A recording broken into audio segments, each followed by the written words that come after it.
Now, how about them damn Celtics? And we are back with another episode of How About Them Celtics. Sam and I are here recording on Friday, December 13th for our full pod on Sunday. So you're hearing this a couple days later. But we're here in between Celtics games.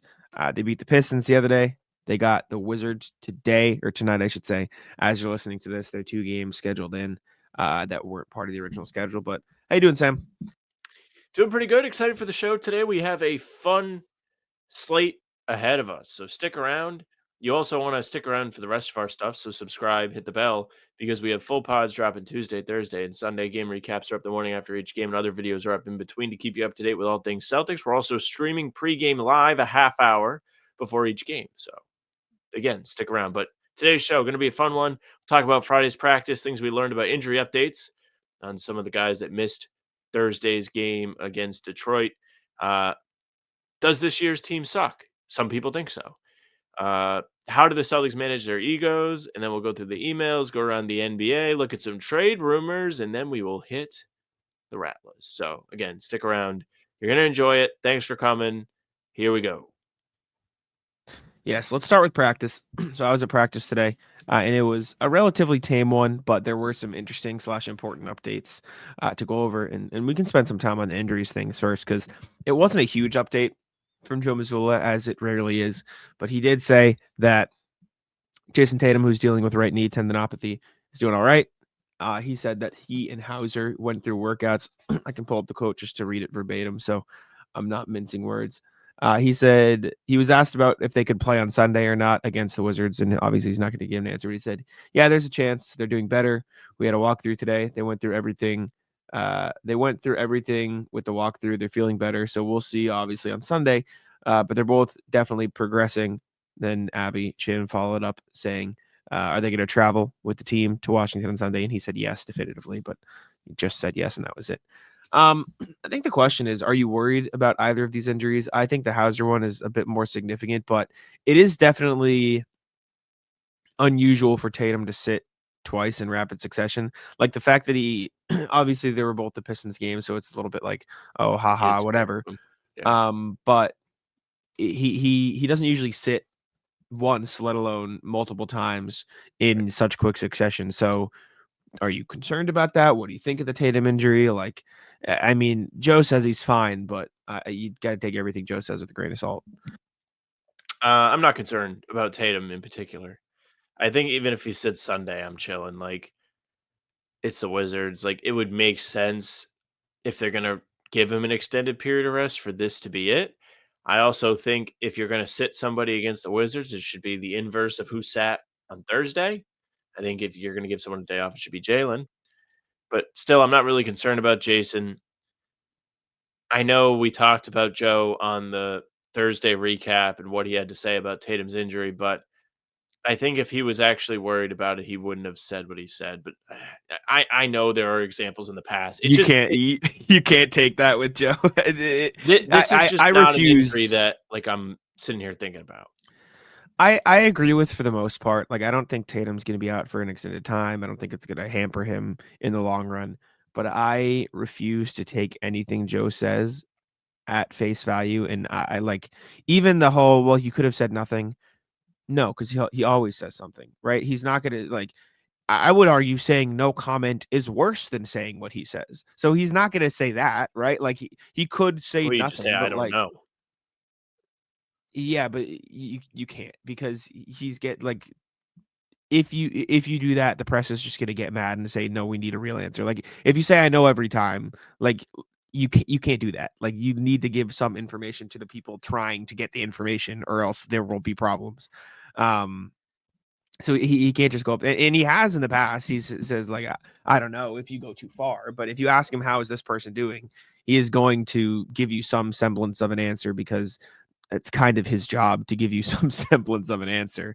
Um, that said, I don't think the Tatum thing is worrying. Obviously, like I think he wants to play. I think he would like to be playing. I don't know what it's going to look like for Sunday. It's the Wizards, so maybe you'd rather just like sit him again and give him an extra long break because they don't play again until Thursday after that. But I don't think it's nothing in the same way like a lot of last year was, oh, they finally got him to sit out a game, because this is such rapid succession and there is like an actual injury designation put on it. And I mean, you've seen him a couple times be, whether it's slow in transition or slow here, blah, blah, blah, certain things. Like I don't doubt that there is some like pain or soreness in the knee, but I think it's in the same way that if I get up out of bed the wrong way, my back hurts. Do you know what I'm saying? Like, I don't think it's an actual injury. I think it is just the bumps and bruises that come with an NBA season, and they're being either extra precautious or just taking the time to as an excuse to let him sit out a couple games. So what he is diagnosed with on the injury report is whatever knee tendinopathy. Right knee Tendinopathy tendinopathy. causes chronic pain and declining functionality in a tendon. It gets worse the more you try and use it. Needs time to rest and heal. I've seen them slap this injury on several players. Like, this is an injury that is consistently on the injury report for the Celtics. I Yeah. believe it was the same thing that Jordan Walsh was dealing with while he was questionable for the game against Detroit. Granted, it doesn't make a lot of sense for them to be like, Jordan Walsh, you're sitting out. Here's some rest. But to move on to Hauser, the adductor strain is fucking annoying. I've dealt with them. Like, I don't think I've had a strain, but I've definitely had tightness in that area. When you play basketball, that is the muscle you use to slide back and forth on defense. You need that. And so if Hauser's going to be playing in an NBA game, you want to make sure that is ready to go before you have him out there risking any kind of worse in the injury. Like, it's tight, it's annoying. It feels like it's like you know how like when you like get hit with like thorns or something on like a bush, like that's what it feels, but like it feels that in your Yeah. muscle. So it's not really fun. Yeah, it doesn't sound fun. And I don't doubt that the tendinopathy thing is real, just to close the book on that. Like, it probably is sore, but that is just, I feel like, medical speak for my knee feels sore, or my elbow feels sore. Like, I think that's just the blanket term Yes. that they throw on there. But Sam It is Hauser was very practicing blanket. today. He looked all right. He was shooting fine. It looked like he was running around fine. So I don't think there's too much to be worried about. I don't doubt that the adductor strain is significantly more real than whatever Tatum's dealing with, or tendinopathy, or Al Horford's toe sprain. Those But sprains. You got to do something about that. He had all off season to fix that, and it's still popping up on the injury report. yeah, but I think Hauser will be all right. I think I'm a bit more worried about Hauser than Tatum. But if the scale of worried to not worried was Jayson Tatum to Zion Williamson, it's still both like fully on the side of Jayson Tatum. Like, I don't think there's any actual significant worry. But if I'm looking at the two injuries side by side and being like, I wonder which one's more concerning, you could see the way Hauser's have been more concerning, especially because he already dealt with the back thing earlier this year, and the shot hasn't always been there consistently. So I suppose that is more on the scale of keep an eye on it. But I do think both are more real than we've seen injuries be in the past, just because of how rapid succession Tatum set out. But I don't think either are going to be like, I think in 2 weeks we're not going to be talking about either of these things. Me too. We're in agreement on that. The toe sprain, however, we will be talking about throughout the season. Always, Shout out to them for always be sticking talking with about it. that. What is the deal with that? Why don't they just go with tendinopathy? Do you think it's just something that they've put on so many times that they can just I use just it as a think blanket thing? it's definitely like an inside, not an inside joke because we all know what it is too, but it's just like, what's the most ridiculous thing that, like, I would imagine when they submit an injury report, I can imagine Mm. that there is like a big list of like boxes they can check of injuries, even though it probably isn't. But in my head, this is what it looks like. And they just found the most ridiculous one to put on there because they are S- so obviously resting him in back to backs. And it's been known that they are going to rest him in back to backs. I mean, yeah, I get it. I will say though, like, they have rested him for rest in the past. Like, they have said just, oh, rest, right? Like, I just googled it. Like, Mm. back in January, rest. 2023 November, rest. 2023 December, rest. Like, it's like January 5th, rest. It's not like he has always been, oh, it's the toe, it's the toe, it's always the toe. Like, why? What determines which one they go with is, I guess, what I'm confused, or like, I don't I wonder know who we could about. ask that. I don't think I we bet could you could ask ask anybody. one of the individuals that we know in the I don't think organization. they'd tell us, but we could joke around maybe. Anyways, I don't think Tatum's injury is what people should be worried about. That might be the title of this podcast just because it's significant. Whenever Tatum misses time, I think it's big fat thumbnail. yeah. Tatum injury concern, and it's there you go. Not a red flag, but it breaches on the point Be of a yellow arrow. unusual. Yeah, breaches on the point of unusual enough for us to talk about. So we did. Anyways, next thing is comparing this year's team to last year's team. You uncovered some certain things, so I'll let you go. Okay, so this is sparked because yesterday during the Celtics game, it's Friday as we record this, the Celtics played like me and the boys for 6 minutes before they decided to play NBA basketball. And I just tweeted out, I said, not the best start I've ever seen from the Celtics.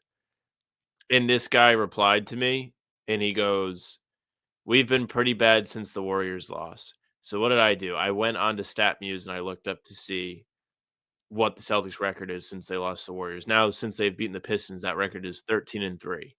At the time, it was 12-3. And then, like, this guy just went to war in my replies. So I've just seen so many different, like, this is this, this is that. But for those that are truly worried about the Celtics potentially declining after winning a championship, perhaps a championship hangover, NBC Sports Boston's Chris Forsberg has you covered. He wrote an article the other day titled Winning the Margins, 3 areas where the Celtics can be even better. And they have the second best record in basketball. They're top 10 in both offensive and defensive rating. And those numbers are very, very similar to last season's team that won a championship, embodied everybody. But people online are very concerned, Jack, because they're not blowing teams out. They're not winning by 50. They didn't have an opening week win over the Pacers by a bajillion points. Instead, this year, the first time they played the Pacers, they actually lost. My favorite thing before I toss it, in my replies, one of the things that was referenced as like an argumentative point in this discussion was last year they beat the Raptors by 3 on November 16th. This year they beat the Raptors by 3 on November 17th. They were like, it's the same. Interesting. I mean, from a very literal standpoint, the Celtics have technically been worse since they lost to the Warriors in the sense of their offensive rating is 121.3 versus 119.7, and their defensive rating was 109.3 versus 110.9.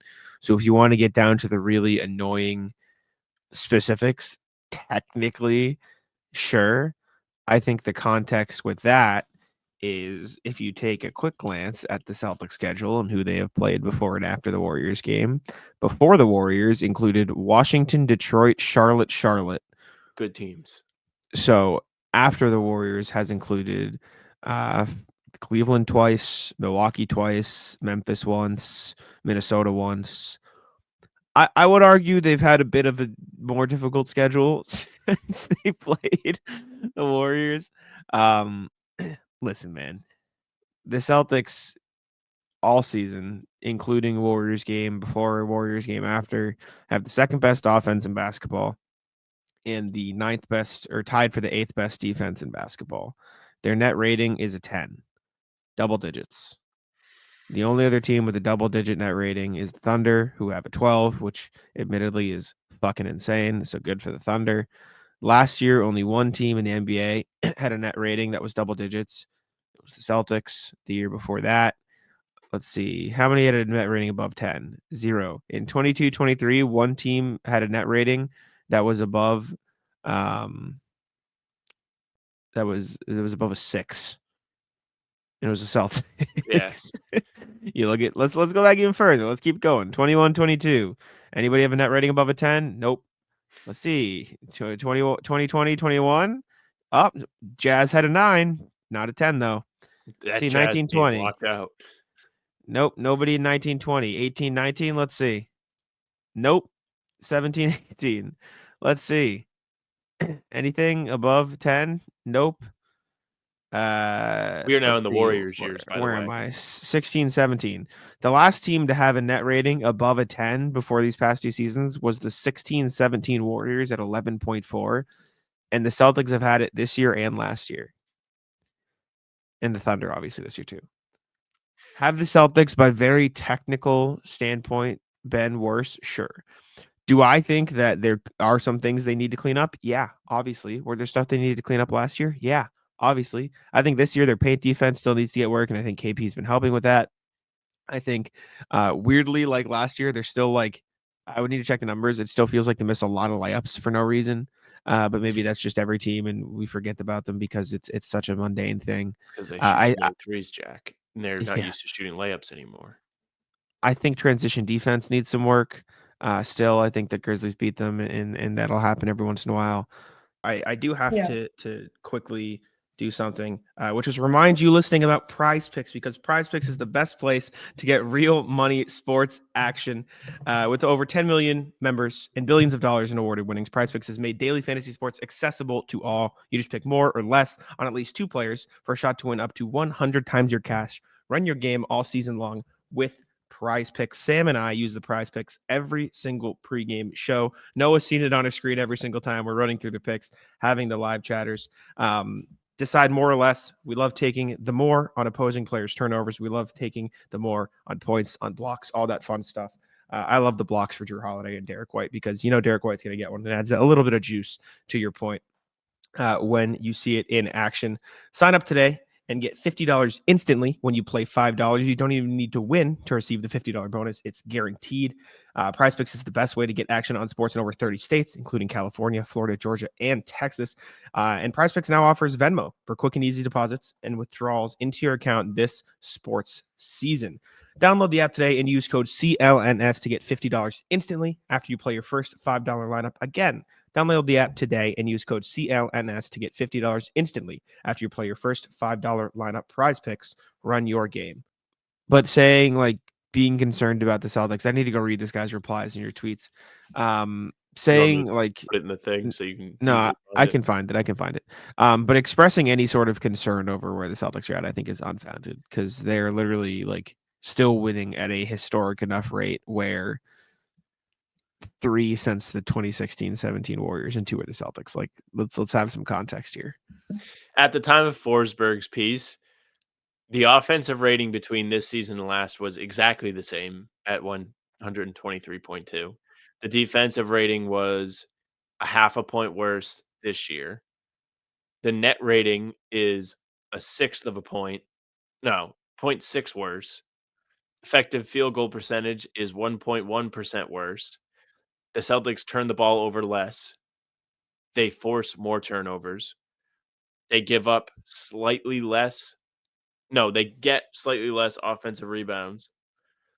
They give up less offensive rebounds. They get to the free throw line more. They give up more free throws, and they are expected to win 64 games instead of 65 through 24 games. So if you're worried, you should be. The difference, and if you look at the, like, Forsberg has like a chart in here that has everything listed, and it also has where they rank in the league. You may look at the rating if you're on NBA.com and you're like, wow, they're 10th in defensive rating. What happened? The other teams started playing defense. Like, that is what happened. It is almost exactly the same as last year's defensive rating. And I have been in the camp that isn't super impressed with Boston's defense. But the numbers don't lie. Through 24 games, they have had almost the exact same. I'm reading this guy's replies and I'm laughing. Just silly. His first argument was like, you responded 12-3, and he goes, you realize 12-3 isn't even a good record for us, right? 20 teams in the history of the sport of basketball have had a season record of 800 or better. Ever. 20 teams ever have posted that. And he said that's not even good for us. And if your argument is they're better than that, then sure, whatever. Well, just think about what I said is like, imagine how many teams in the league would kill to have a 12-3 stretch. 800 is also better than what the Celtics had last year. That is a better record than what they finished last year. And then listen, I get some of the guy, like what he's saying. He's like, it's not about, and then he goes, it's not about wins and losses. You literally made it about wins and losses because he said it's not even good. He said beating the Raptors at home in an OT win when they had no one healthy is not a good performance. We would have been up by 20 in years past. Okay. Let me, 1 second. I hate people like this. 1 second. Let me go to last year's thing. Celtics lost to the Hornets in overtime last year. They lost to the Timberwolves in OT early last year. They squeaked out wins over the Raptors last year, like you mentioned. They lost to the Magic by like 18 in the in-season tournament, or 17 or whatever that is. They lost to the Pacers. They lost in OT to the Warriors again. They only beat the Cavs. They lost to the Dean Wade Cavs later in the season. It took them OT to beat the Pistons when they were in the losing streak. Like, I think people, when they pay attention too much on the night-to-night basis, lose sight of the fact that, like, the best teams lose to shit teams all the time. Like, as much as the Celtics are overwhelmingly better than the Raptors, those guys are still NBA players. Like, on any given night, they could play above expectations, or the Celtics could play below expectations. Like, look at like the best teams in NBA history. The best team ever still lost 9 times and played in a fuck ton of close games that they barely won because they were the better team. Like why are we discounting the fact that, yeah, they got into OT, but then they won? Why did they win? Probably because they're the better team, right? Because they found a way to get the job done. Like, as much as it is frustrating to see the Celtics be in close games or lose close games to teams that are inferior to them, that is why you play the games. Because in the long run, in the aggregate, the Celtics will be the better team because they are, but anything can happen on a night-to-night basis, and I think it's ignorant to think otherwise. There's also something to be said about, like, have they lost close games this year? Yes. They've only lost by like a combined total, I think less than 20 points, like in their 5 losses. The fact that they've been in so many close games, you don't feel like they're going to lose every close game anymore. They are actually winning these games. Like, I'm somebody in the past that would flip out because it felt like every time the Celtics played a close game, they wouldn't win. Nowadays, they're beating teams, they're executing down the stretch, and they're outlasting guys. Like, the Memphis loss on Saturday last week was kind of surprising once they came back and actually took a lead. And just about everybody that spoke after the game, you can cry excuses if you want, like, completely fine. If another team was doing this, like, I would say the same thing. But, like, everybody was like, "Yeah, 5 games in 7 nights, like, we ran out of gas. What do you want out of us?" And it's true. Like, they clearly ran out of legs. They couldn't shoot threes that game because they had no legs, and they ran out of gas at the end when it was close because they had no legs. So, if you wanna point to that game as the thing that really sent you over the edge, sure, good luck to you. Why even watch sports if you feel this way? And I'm, like, negative sometimes when I watch the Celtics. Like, Jack knows I love to troll, I love to hate, like, all that. Why do you even watch? Like, your team is incredible. This is an incredible Celtics team. There's gonna come a time in, like, 10 years where someone's like, "Damn, remember when the Celtics used to be just rolling everybody? That 24, Mhm. 25 team, like, man, wish we could watch them again." In the present, you have some guy on Twitter crying because they're 12-3 in their last 15 games. Boston fans are spoiled, man. They're just infinitely spoiled. Speaking of spoiled, there's been some talk of Celtics egos over the last 24 hours or so. I think Noah asked about it after the game, or Joe talked about it. And JB Bickerstaff before the game said the Celtics are one of the most unselfish teams.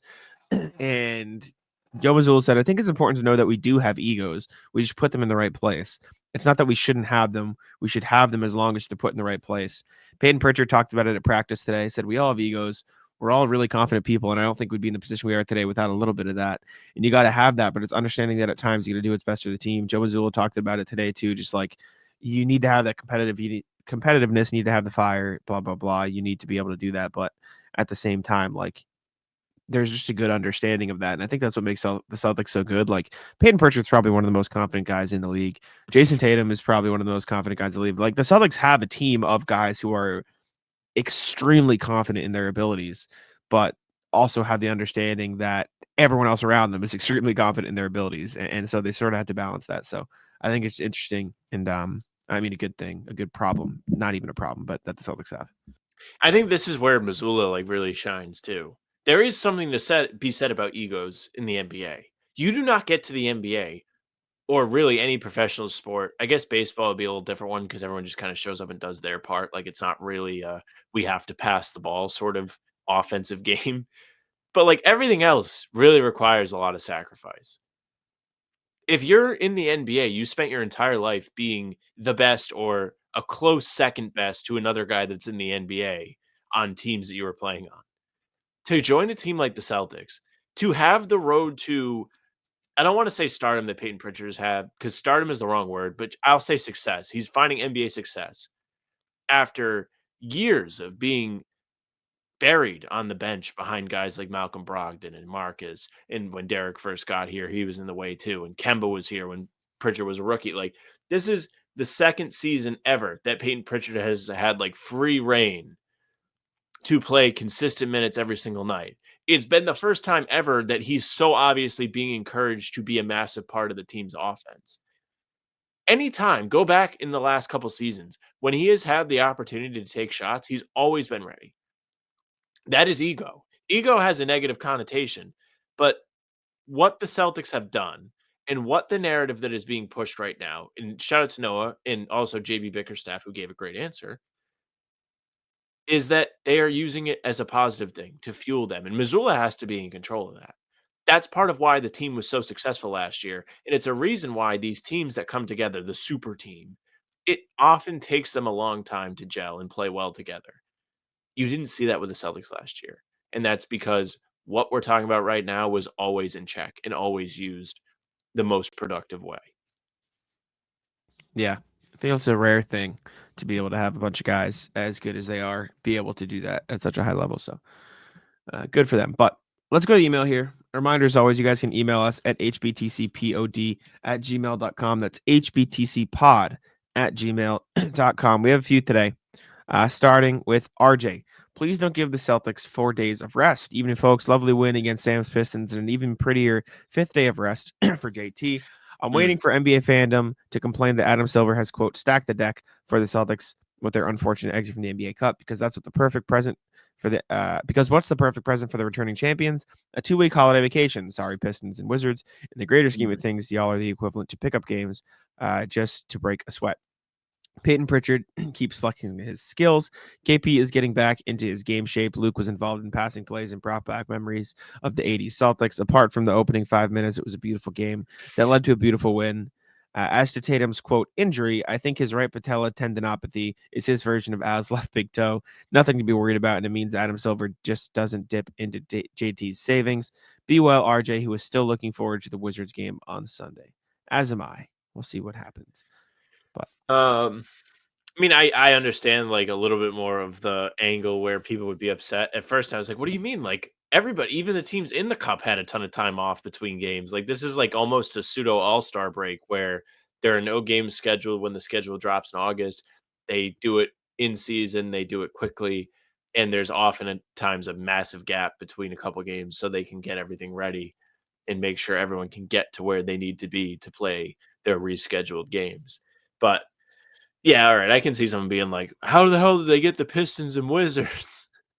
It is a little weird that they're going to Washington exactly. for a third time. They've been to Washington 3 times, and it has not even been the turn of the year yet. Yeah. Happy holidays. Good for the Wizards, Next though. email. Sell tickets. Yeah, I suppose.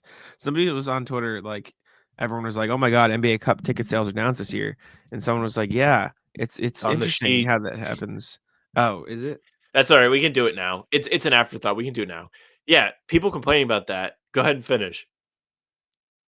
Oh, I didn't see that. I just read I just read like the games. Yeah, people are complaining, but it's like the point was it's out of market, so it's like not in a place where there are literally any NBA games. So if like you're naturally going to struggle to sell some tickets because the fans of those teams won't be buying the tickets. And two, you're not telling people what the games are or when the game will be until like a week before or less. So like Well, I who's think going to they want to know buy the tickets if you don't, names.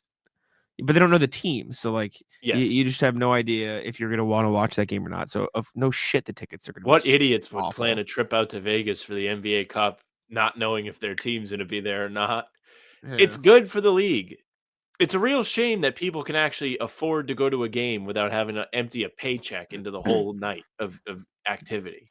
Like, wow, God forbid that teams or fans get to pay $50 to go watch a Well, meaningful, high stakes NBA game. it's not good for the league because people still aren't gonna buy the fucking tickets. No one's gonna want to go. People will go. You gotta have. I like the appeal of, oh my god, like Vegas. Let's go there. Just do it at the home arenas, man. It's I think it's dumb. And I think they should until just change the location every year. Like, what if they did it in London? You tell me the people in the UK that like the NBA wouldn't kill to go to a game. sure, maybe. I think you'd get some backlash from the players not wanting to go to overseas. Um, I don't know. I think fans would get more hyped up if they got to watch their team compete for the cup I in think front of there's them. validity to that, but that's what makes it different. March Worse. Madness sells tickets. Different. Read worse. Yeah, because they also like have entire student fan bases able to buy cheaper tickets to fly out there and like package deals and like go support the teams. Like the bands go, the parents go. Like I don't doubt that the universities sell tickets that like are packages that allow them to go. Like I think it's a little bit different. March Madness, by the way, Providence this year. I do have to take a quick break here to tell you guys about Game Time. However, Game Time is the best place, excuse me, to buy tickets. I know Sam and I both use it whenever we are looking to get our tickets for the latest NBA action, latest NFL action, concerts. I say it every time because it's my favorite artist and I'm going to keep saying it. But Noah Khan tickets, Game Time was the play and continues to be the play.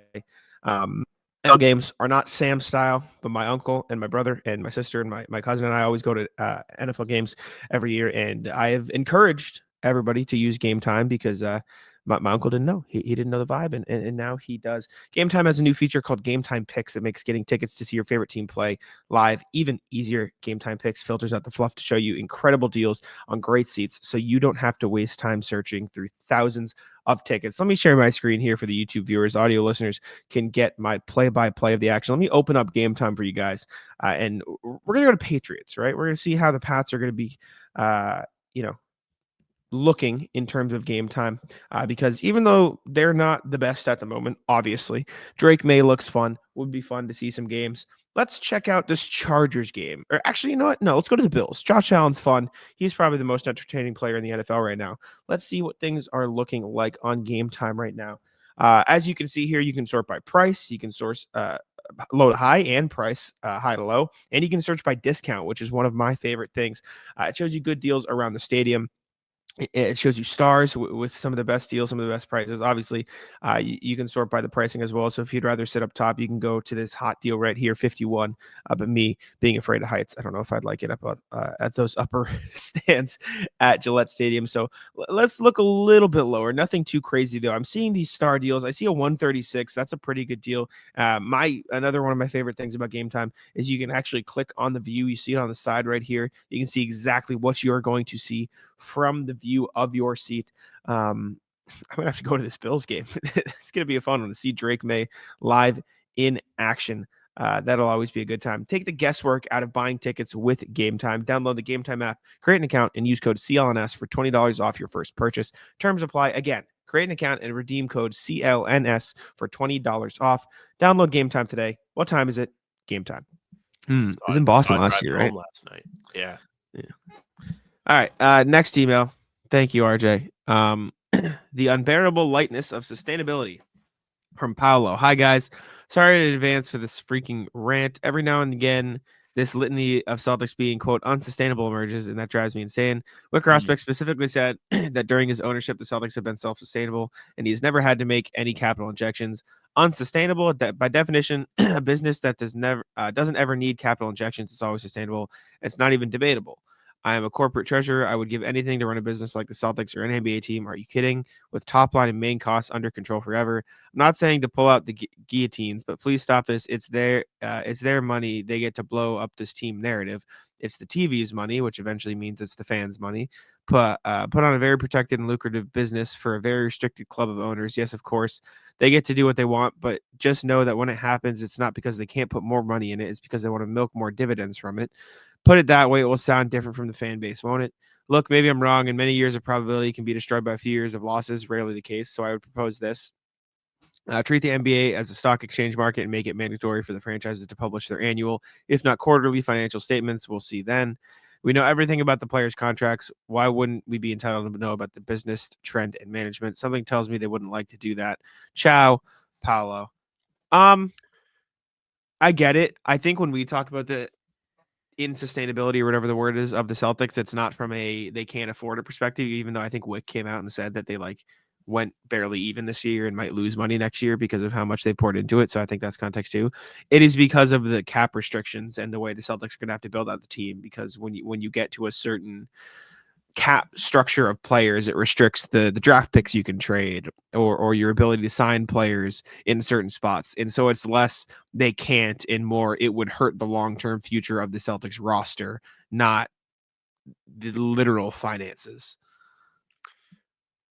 So I was too stupid to understand a lot of the stuff in Paulo's email, but I do understand what you were talking about.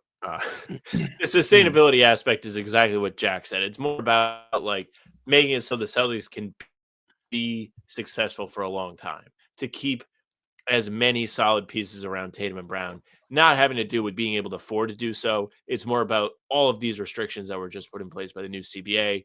For example, if you repeatedly go above the second apron, you become more and more hindered each year. You start to have restricted access to draft picks. You have restrictions on your trades.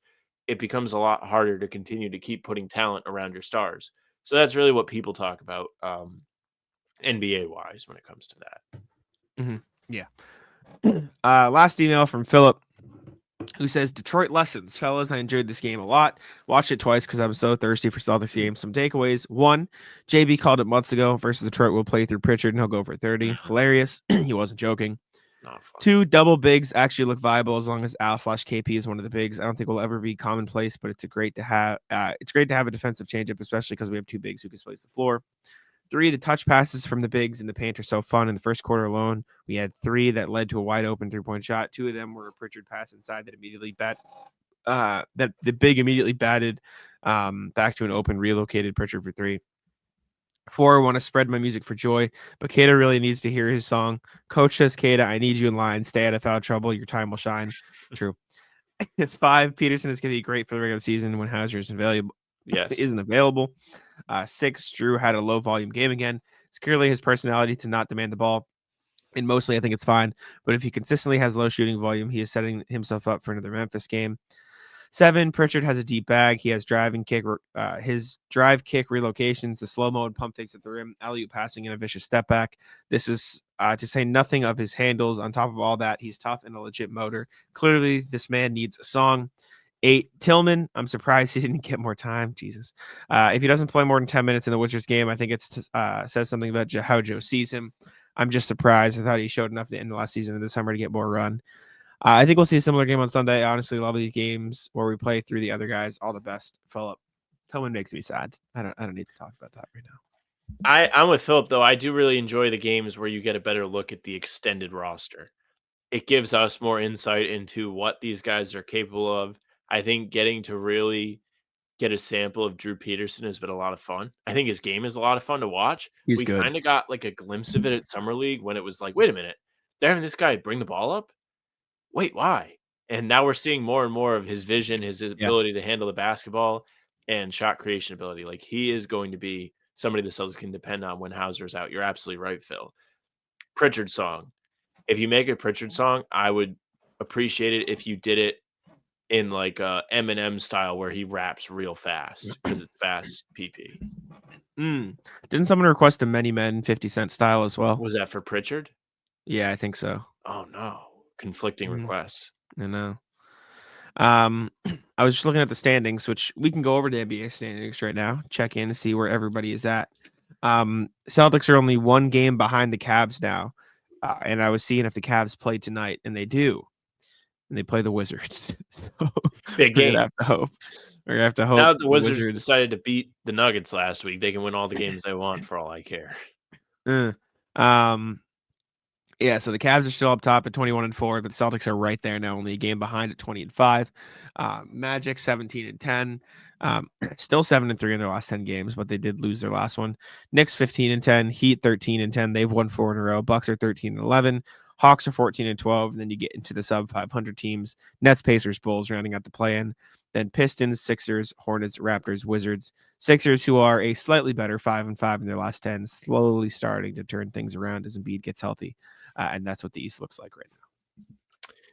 Yeah, it's nice, unironically nice to see things starting to take a little bit of a shape here, having an idea of what to expect from the rest of these teams. The beginning of the season is so annoying for like standings watch and all that because it really is just a who's hot, who's not. Now you're seeing over an extended period of time which teams can sustain winning play. Not that many. It's like the Knicks up. The others have been inconsistent, and Philly's just now starting to get healthy, so we're going to learn what to expect from them. Personally, I think it would be nice to see the Pistons get their feet back underneath them because they have been a competitive team this year, but they're starting to fall back into the stuff that was happening last year where they're just losing and losing and losing and losing. And they're starting to play more difficult games now. They're starting to fall into the problems last year where they just suck and lose all the games. It's a correct take, no, is it not? No, you're right. Maybe they just suck. Who would have thought? They don't suck. They're better than last year. The Pistons last night might have been the worst team I've seen the Celtics. They weren't play this healthy. year. They were fucking terrible. I don't give a shit about Jalen Duren. They were terrible. He changes that entire game. You think Luke Cornett comes in and makes a difference in the first quarter if he's sitting there in the paint? I don't think so. Absolutely, without a shadow of a doubt in my mind. Western Conference, Oklahoma City Thunder still sitting up top, 2.5 games above the Rockets at 19-5. Rockets are 17-8, tied with the Grizzlies. Then you got the Mavs, Warriors, Clippers. The Warriors, who have been struggling mightily, 3-7 in their last 10.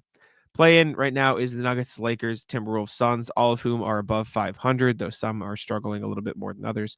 Kings, Spurs sitting there right at 500 apiece, 13-13 Kings, 12-12 Spurs. They're fighting to get up there. Then you got the Blazers, the Jazz, and the Pelicans, who are just the bottom feeders at this point.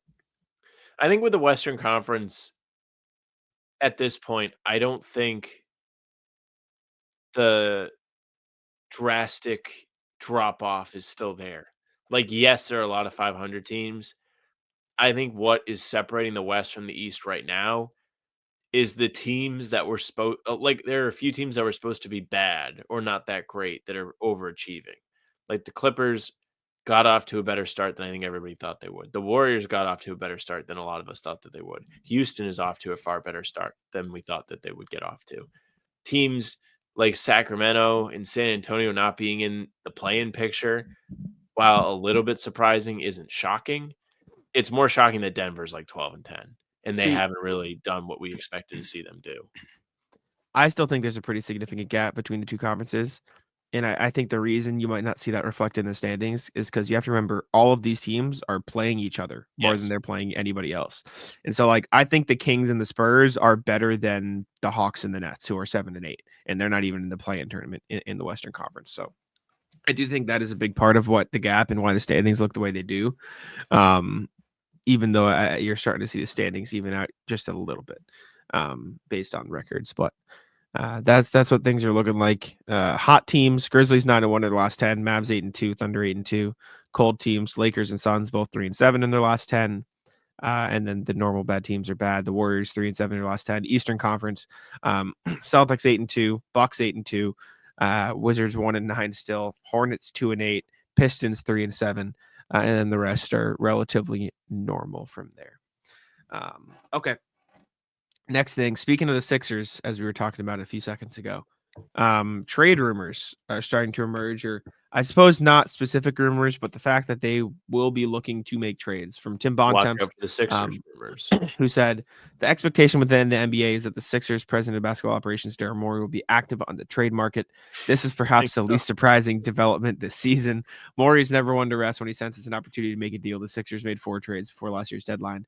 Considering how intense the pressure is on Morey and head coach Nick Nurse right now because the Sixers record, they almost have to make at least one move they hope will improve the roster. So keep an eye out for the Sixers in the trade market, I suppose.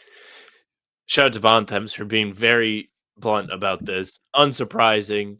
Of course, the 76ers, who are underachieving by far, are looking to make a trade and improve their roster and bring in somebody who's going to help them win basketball games. The question is, who's going to be on the block? Who are they going to look to move? Who are they going to target? Where's the money going to fall? I think that's all what we're looking to find out. And we don't really have that much insight into that right now. It would make no sense. But wouldn't it be a little funny if they were like Jared McCain, who wants him? He's hot right now, and they just sell extremely high on him. They will not, but it would be weird because it's not gonna happen. I don't know what they do, man. It feels like they could use a better forward, some better wings. It feels like their bigs are fine, their guards are fine, but outside of Paul George, like Caleb Martin, Kelly Oubre, Kenya Martin are like, maybe you could be a little bit better there. So, you'd almost certainly have to trade like a Caleb Martin, a Kenya Martin, or a Kelly Oubre to get a deal done though, because like they're not going to trade George or Maxey. Those are the next three guys in salary, and they make 8, 7, and 7. So if you want to get to a significant level to where you can bring in an impactful player, you have to trade those guys. Are they a second apron team or no? No, so they can combine That's kind of salaries, surprising. but I guess Maxey helps them. yeah, you got to get creative. Well, he's on his big contract now too. It's just they only Is it have big, or is it like 30 million? Maxey makes 35. Yeah. So he's on like half big. Sure. I don't know what it'll be for them. Maybe you look at Brooklyn and you try to say, hey, let's bring in a Dennis Schroeder. He's whatever. Dorian Finney-Smith could maybe be a little bit better, but like at that point, what's the gap between him and the other guys you have, really? So I don't know. They're in a tough spot. It's kind of awkward for the Sixers right now to make moves with the players they have. It would be the funniest outcome if they did trade for Ben Simmons. It would make no sense, but it would be so funny. They literally cannot unless they trade one of their big three. I don't think. Maxey for Ben Simmons. Who said no? I don't know what they're going to do. Celtics. Oh, also, by the way, Celtics not getting Ben Simmons. We haven't talked about this on the show yet. Had a nice discussion at dinner on Thursday night about this. Literally not possible. If you've seen rumors, it's not happening. They literally cannot sign him off a buyout because of the CBA. So don't think about it. Don't get excited about it. Definitely don't bet your money on it, which is where all of the rumors, rumblings came from, was a betting line. So just to let you know, Celtics will not get Ben Simmons, at least not this season. Yeah, don't. That is stupid. Don't do that. I don't know what they're going to do. Them being the Sixers, the trade market looks a little weird for them because most of the guys that are available are either making too much money or are guards. So it's kind of awkward right now, but we'll see. We'll see what shakes out for them. I'll expect them to do something. The next thing from Jovan Buha of The Athletic on his podcast, Buha's Block, I think it's called, talked about how the Lakers are not going to trade Austin Reaves. He said, they've been mostly stagnant for almost 2 years now in terms of making moves, and they've been very reluctant specifically to discuss Austin Reaves, who I only highlight because he's a good young player on a very team-friendly contract that would inspire other teams to play ball negotiation-wise. But that, to my knowledge, is still a non-starter. Listen, I get it.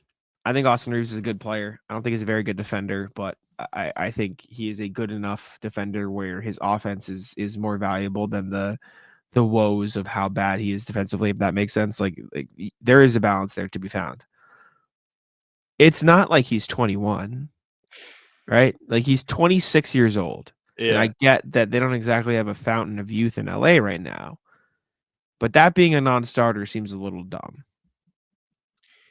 Listen, it's not something that I have a bias towards. Like if I was a Lakers fan, maybe I would think that it should be a non-starter. Maybe I would agree with this, but I agree with you. It's just like, what do you think you're going to end up with Austin Reaves? Like what you see is what you're going to have.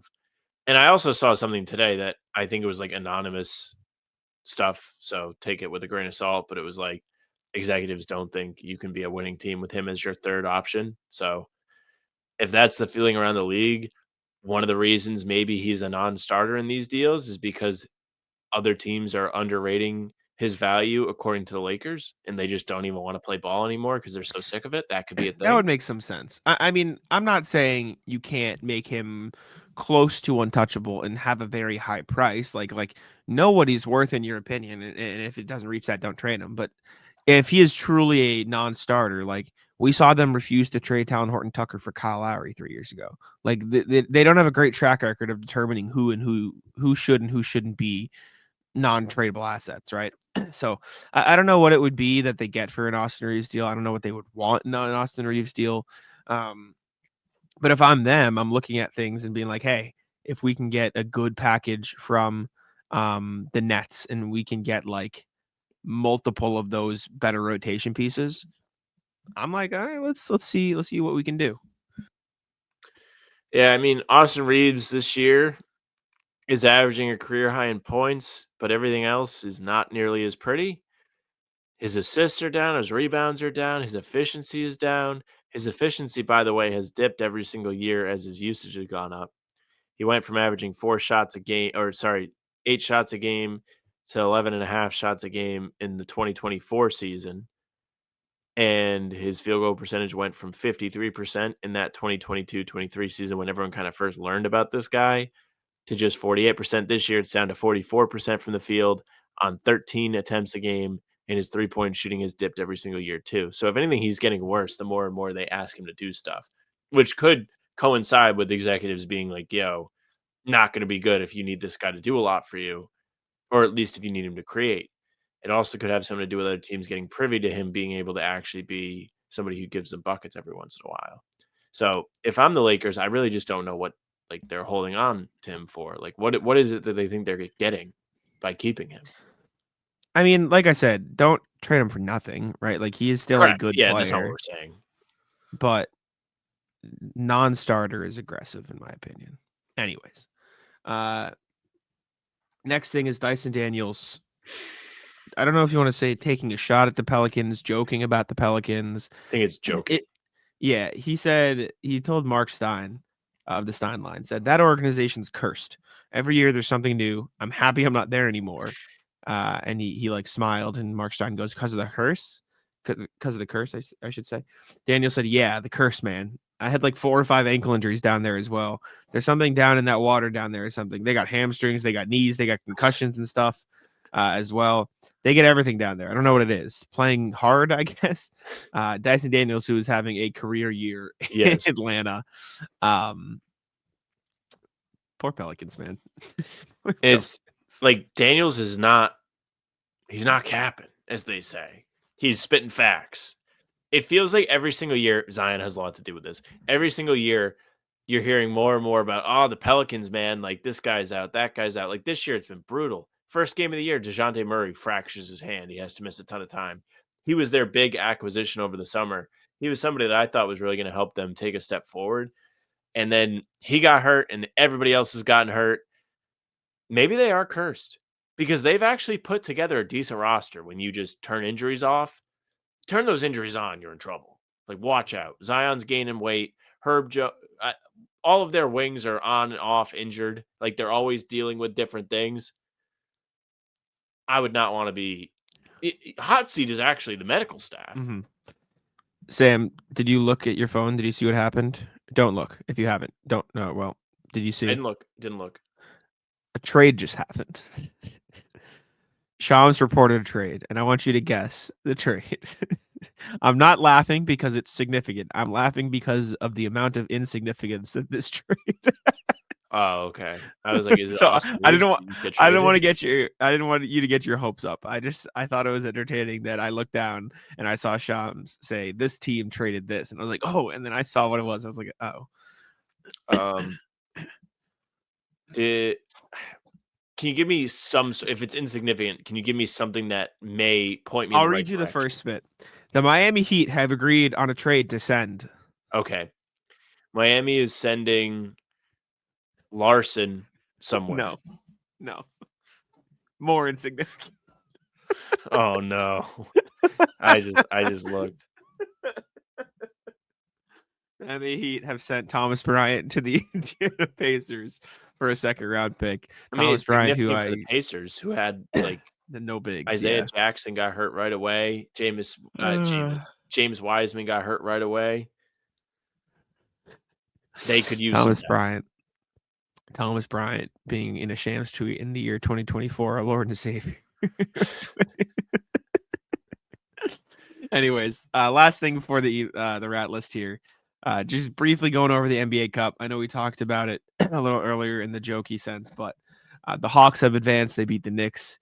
Trae Young dice rolled on the center court, and Jalen Brunson said, yeah, we should have won if we didn't want to do that, which respect. Thunder won, Rockets won, Bucks won as well. So it's going to be Hawks, Bucks, and Thunder Rockets. The Rockets, whose court Steve Kerr said was like staring into the depths of hell, and also Excellent quote. thought they got screwed, even though the 2-minute report revealed otherwise. So there's that. Steve Kerr is a big fan of saying they got screwed. I feel like he's always complaining about something.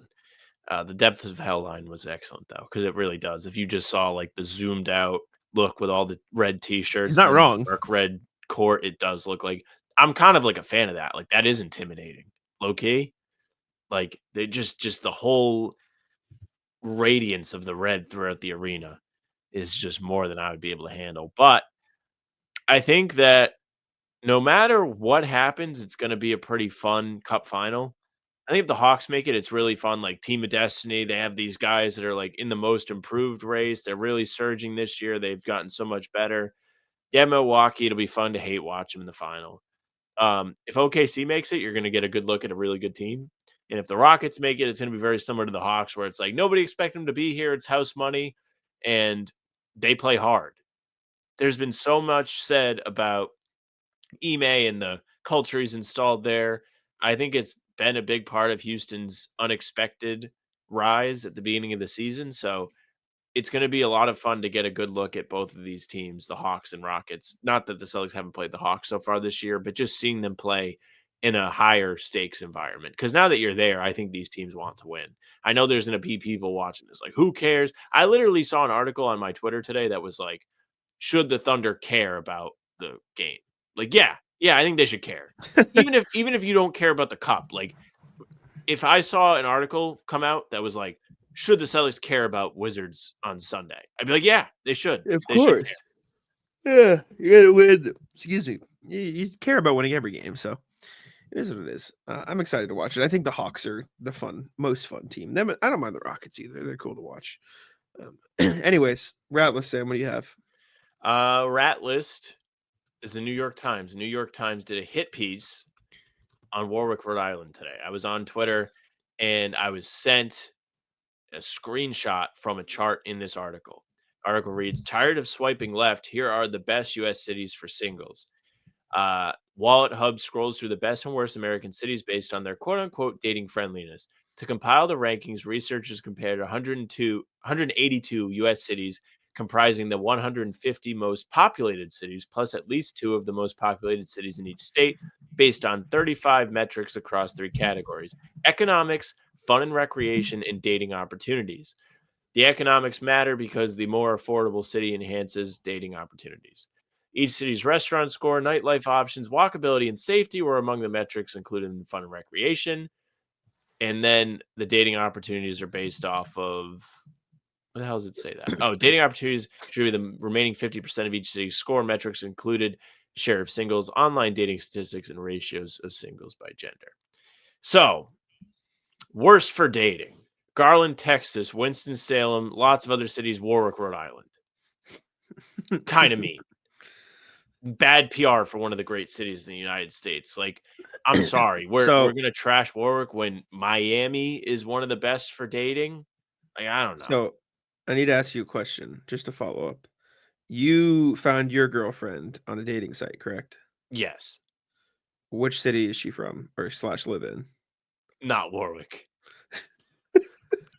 My lone successful story of Warwick did not end well. So maybe the New York Times is onto something, but sorry, I had to follow up.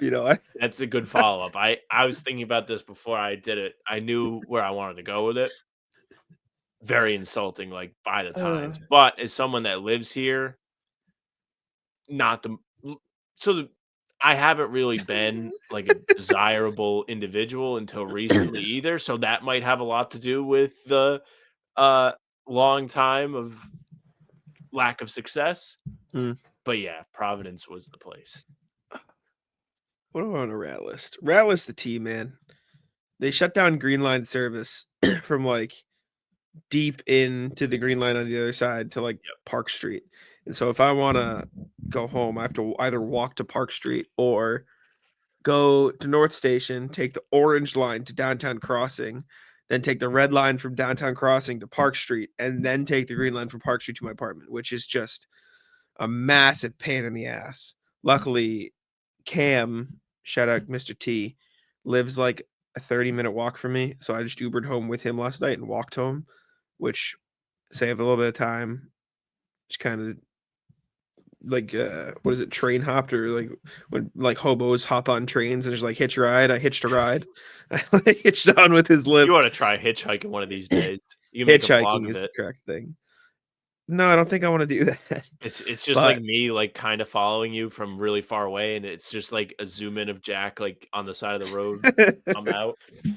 yeah, no, I don't know. I don't know about that, but yeah, Ratless the T. It's fucked. It's like the other night. So after the Grizzlies game on Saturday, my friends are out at a bar, and I was gonna go like meet them there after the game. I was like gonna say hi, whatever, hang out for a little bit, then go.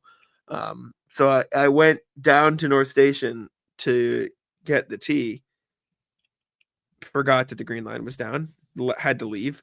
Walked to Park Street, walked to Government Center. Got there. There was a line, and I was like, all right, I don't know how long this is going to be. I got in the line. I'm like, let's see if this is moving quickly. If it is, I'll stay. If it's not, I'll leave. Waited in the line for like 10 minutes. Literally, they didn't let a single person from the line in the place. And so I left, walked to Park Street, and then got the train home. It was just in the rain, by the way. It was raining too. So just fucking worse. I'll let you go first, but I've just thought of another one that I'm going to tell. I will rat list the parking garage. So actually, you know what? No, rat list parking as a whole. Sure. Yesterday, I drove to the Garden. So I have a routine where I will drive certain parts of the surrounding areas looking for metered parking. I find a meter and I am in the space. They should not be allowed to have spaces that have parking meters that are also resident parking only after a certain hour. If you're going to charge people during the day, just let the meters be active throughout the night, because it's kind of misleading. Like, I'm lucky that I caught it. I could have got a ticket. Like, I could have gotten in trouble. I could have got towed if they do that. Like, I don't want any of that. Make it more clear where you can and cannot park. Also, it's the year 2024. You do not need designated parking spaces for cab stands. You don't. Cabs aren't a thing. People are getting Ubers. They are pulling up to the destination and they are getting them directly. You do not need to take away parking spaces from me to get cabs. You just don't. Anyways, I fold, I concede, I go into the parking garage, I go in, they're like, go around. First of all, it's a fucking maze in there, because they're like, you have to park here because you're going to the game and you're going to be the last out, which is fair, because you don't want to like be blocking somebody in. What I will say, I get to where I'm being told to go, and they're like, hey, park in this spot. The spot that they showed me to park in, I back into. I'm next to a wall, and I am next to a gigantic SUV. No matter which way I put my car, meaning shaded all the way to one side, shaded all the way to the other side, I cannot get out. I can't get out of my car. Why is this an option right now? Why am I in a space that I can't get out of my car? So I have to abort. I have to pull out of the space, and I'm going to go and pull into the space on the opposite side of the SUV. The problem with this space is, unless you attack from a certain angle, there is a big support that is also blocking part of the way to get into the space.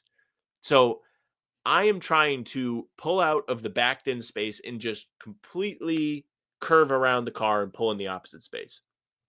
This part's on me. I hit the car. I hit the car. I don't think I damaged the car.